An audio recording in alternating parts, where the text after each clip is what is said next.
on, but Bake Off or something. Yeah. Bake Off, yeah. So yeah, you're right. Yeah, for sure. Fingers crossed for that. That'd be good. Yeah, man, got some good players. Yeah, and it's always interesting when it's in their conditions as well. It's like so different to England because it's so dry and dusty, and like, you know, the spinners they play 2 spinners. Like the spinners are on straight away. It's just so weird because you can't get the ball to like reverse swing or something. So you've just got to like spin it out of the dust because it's so hot in India. So it's going to be interesting to see how our boys get on, basically. But yeah, we'll report back with a bit of cricket goss. Yeah, cool, mate. Okay, so another sporting question: did you see what they did with the Pro Bowl with the NFL? No. So obviously with COVID and stuff, they're trying to limit the amount of games there are. So they didn't do a Pro Bowl this year. They did a virtual one on a game called Madden. Oh, that's like their FIFA, right? But for American football. Exactly, yeah. So they basically they got all the votes in to figure out who were in the Pro Bowl. Yeah. And then they made the teams, but they put them virtually in. So they sent them all PS5s and a copy of Madden. And they were like, I don't think so. Play each other. That would have been amazing, controlling each player. No, I don't know who was playing. I think it would just be 2 people playing. Because one person controls the whole team, I think, in the game. But yeah, it was lame. To me, it's kind of lame. I mean, I understand why they've done it, but sort of gimmick, really, isn't it? Super gimmicky, yeah. I would rather than just cancel it. Right. I don't know, but anyway. So yeah, that was a really weird thing when I saw that, and I just assumed it wasn't happening and was fine with it because I don't think that many people watch the Pro Bowl. I could be wrong. I don't know what the numbers are, but because it's not like a runners-up thing, isn't it? They basically like pick the best quarterback, the 2 best quarterbacks. They pick the best running backs and that sort of thing. Like people vote for each position, right? And they make these scratch teams up.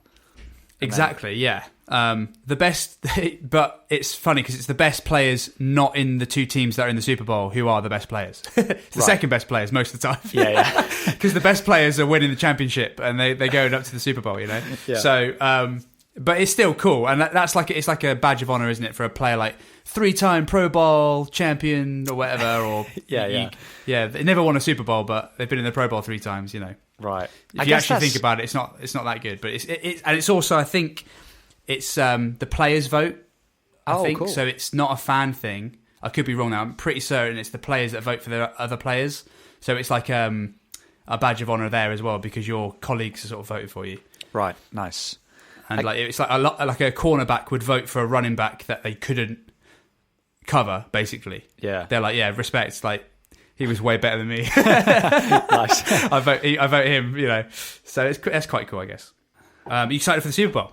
Oh, mate, big time. I mean, less so than normal because, well, I mean, are there going to be people there, or is it a limited number of people, or what? I think there's there's going to be a halftime show, so I assume there's going to be people there. But who's playing again? I guess they could halftime show. Mrs. told me this actually. It's disappointing. The Weeknd, I think. Oh right, okay, God. Usually it's people that are enormous, not physically, but like career-wise. Yeah, exactly. That's why I was a bit like... I mean, he's good, but I mean, he's not like the Rolling Stones or the Chili Peppers or Beyonce. Like, you know. Yeah. Usually they sort of join forces, though, don't they? If they've got two acts that aren't quite big enough for the bill, they like pad it out with a few like, you know. Exactly. Well, they had J-Lo, didn't they? Last year, I think. Was it J-Lo last year? There was 2 of them, right? J-Lo and Shakira, was it? Was Shakira on the bill? I wasn't sure. Yeah, you're probably right. I think it was like a double header. But even then, they had loads of randoms come in, didn't they? There's always a rapper that flies in for one song. He just raps over one track. Oh, man. Remember the days where bands were big enough to handle a halftime show of Super Bowl? We've run out of bands like that, though. Like, I remember watching like Tom Petty and the Heartbreakers. And it was like, no, there wasn't any dancing or fanning about. He just came out and just played 4 songs. I went, bye. Yeah. onto the second half. Yeah. It was like, that's a band. Yeah, Tom Petty's got enough massive tunes to just play 4 songs and hit it and quit it, so to speak. Exactly. It's a shame. I don't know if we'll ever get there again, but yeah, so we'll see. I'm sure the Weeknd will be joined by a lot of people. I don't know what stuff he's done with others, but Cool. Anyway, Mind you, but yeah, no, it's the same going to be for an most interesting one. songs though nowadays, isn't it? Like you can't put out a song without having 2 or 3 massive hitters on it. Yeah, like it's that's always true. it's always like a DJ featuring a lead singer and some guy who raps in the middle 8. Or there's always at least 3 people: Dua Lipa, Calvin Harris, and then someone to rap. Otherwise, they've not got a song. Basically, Yeah, it's not big enough. It's too hard, mate. It's hard. It's hard to do that. You know, one person, one song. That's too much. Too much for one person. Yeah, you got to share the load. Yeah. Jesus. Oh God. Yeah, I'm trying to wrap my brain of bands that could.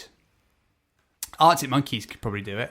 Are they as big in America though? They are massive. They are big, but I don't know. Yeah, actually. Good shout. And they've got they've got an interesting show as well. Even though they're a traditional band and they're not all singing, all dancing, fireworks and that sort of thing. They could still like put on a really good show, like lights and stuff, and the weird sound effects they have on the guitars and that sort of thing.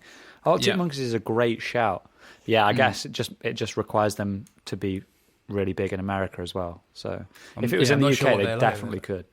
Yeah, absolutely. Yeah, I don't. That's interesting. Actually, I wonder how Americans deal with that first album, like that super like mank, the most English album in the world. Yeah, exactly. Yeah, like talking about nights out with bouncers and stuff. Well, I don't know. Yeah. I guess they have the same vibes as when they're growing up, but I just feel like for us, it just connected like instantly, doesn't it?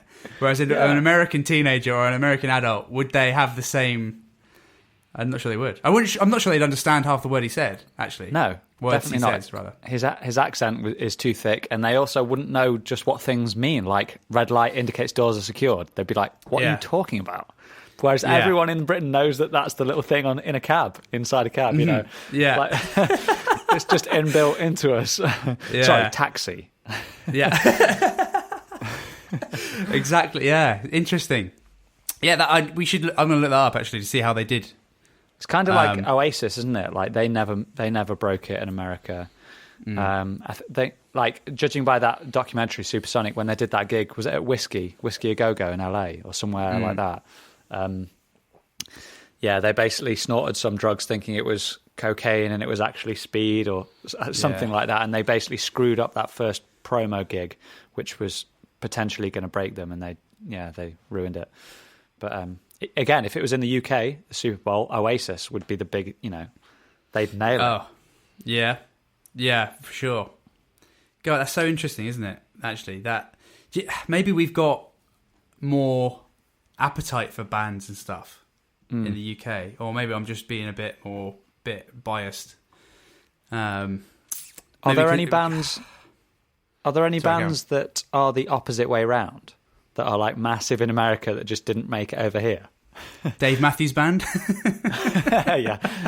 Allman Brothers? Hootie and the Blowfish? Oh, maybe. I guess it would. I guess it'd be a country band, right? Like Zac Brown. Yeah. Like I doubt you could. Yes. I doubt you could walk into a bar in America without everyone knowing who Zac Brown is. Yeah. But I bet you could go into an all bar one in Clapham and have many people not know who Zac Brown is.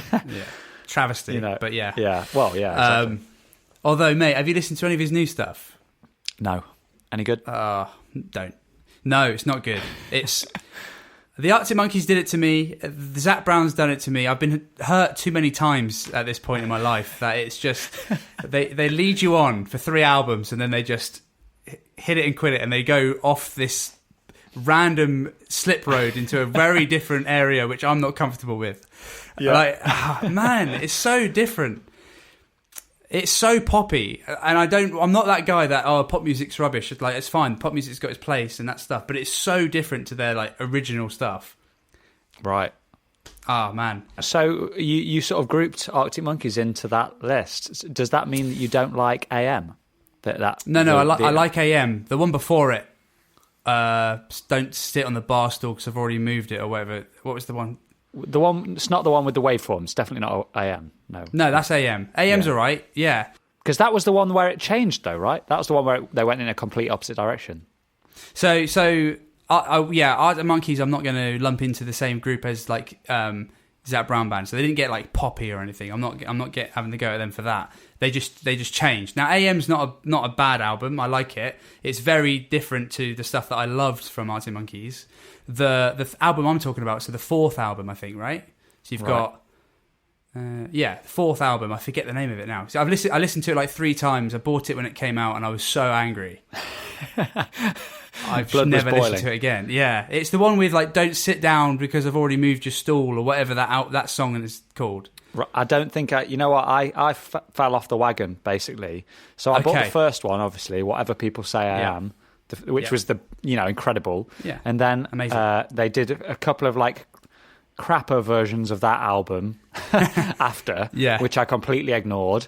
And then when AM hit, I thought that was the best thing in the world again. Right. So if like me as an Arctic Monkeys fan, I'm like, the first one and AM, they're the 2 you need. That's it. Sack the rest off. There's some good songs on the second album, though. Is that like Teddy Picker and that? Teddy Favourite Picker, Worst Nightmare. Fluorescent Adolescent, or was that the first one? I get no, that was the second one, I think. I know what you mean. That it was just like a weaker version of the first album. Yeah, no, it wasn't as good as the first one. Yeah, it's the classic second album syndrome, isn't it? 100%. Yeah. But the third album again wasn't as good even there. It had a couple of good songs on it, but other than that, but the fourth album was just another level bad. Is that Suck It and See? That sounds right. Don't sit down because I moved you saw. Yeah, that's on Suck It and See. Yeah. Have a listen to that. Tell me what you think. Anyway. You just trounced it. I'm not going to waste my time. Oh, man. You know, it's a classic thing. Like, I went to HMV. I was, like, in the queue to pick up the album, like, bright-eyed, bushy-tailed. Oh, I can't wait. I get this home and never listen to it. And then, you know, you get home and you're like, oh, no. What is this? And, and that was the beginning. Enter Shikari did the same thing to me. I know probably not your vibe, but I had a couple of albums. Their first 2 albums were amazing. Then their third album they had a single, right? Listen to this. Listen to how ludicrous this is. They had a single called Quelle Surprise. And I loved the song. It got me so hyped for the album. I buy the album like a month later, and it's not on there. What? They just released a single, like back in the day when singles, you know how singles used to get released, right? Obviously with like a B-side or whatever. Yeah. And then you'd maybe have an album, and albums were rarer. These guys did that, but in like 2010. What? You know, it was it was so weird. Like and I was like, oh, I can't wait. Yeah, exactly. Yeah. And so, and like, you know, I'm sure that used to happen, but like not in this day and age. Anyway, so it wasn't on even my favorite song wasn't on there to like sort of like bring the whole like average of the album up.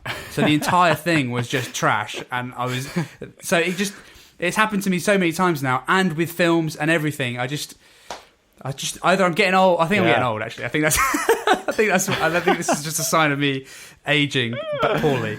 Oh, man. I'll stop ranting now. That's crazy. It's funny how we, like, kids nowadays, oh God, I sound so odd, but kids nowadays, they don't think about it like that, right? The average of an album. I've never thought of that phrase before, but you're right.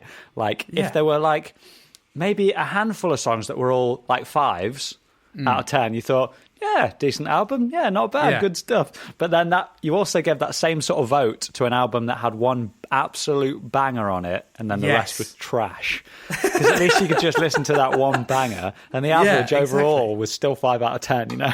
Despite the other rubbish on it. Because when it's in the car, it's on like 5 volume most of the time anyway, and then when the good song comes in, you crank it up, and then you turn it back down again. It's fine. While you're chatting and that, Exactly. Oh man. How about some films? What have you watched? Anything good this week? So, I don't think I mentioned this because first episode or second episode of this season, you mentioned that you'd been rewatching the Indiana Joneses. Oh yeah. So I've followed suit and have had a fantastic time doing so. I've still not seen the third one purely because Amazon Classic, and I don't begrudge them for it, but they've given me the first 2 for free, but I have to pay for the third one. They know what they're doing. Well, that must have been a recent thing, because when I looked, when I was, a couple of episodes ago, they were all on there. They were all free. So Well, they it's on- must have. Oh, they're all free. Ah, They were, yeah. So they must have cottoned on. They must have heard this Yeah. podcast and thought, That's it. Christ, That's the problem. it's going to be like That- thousands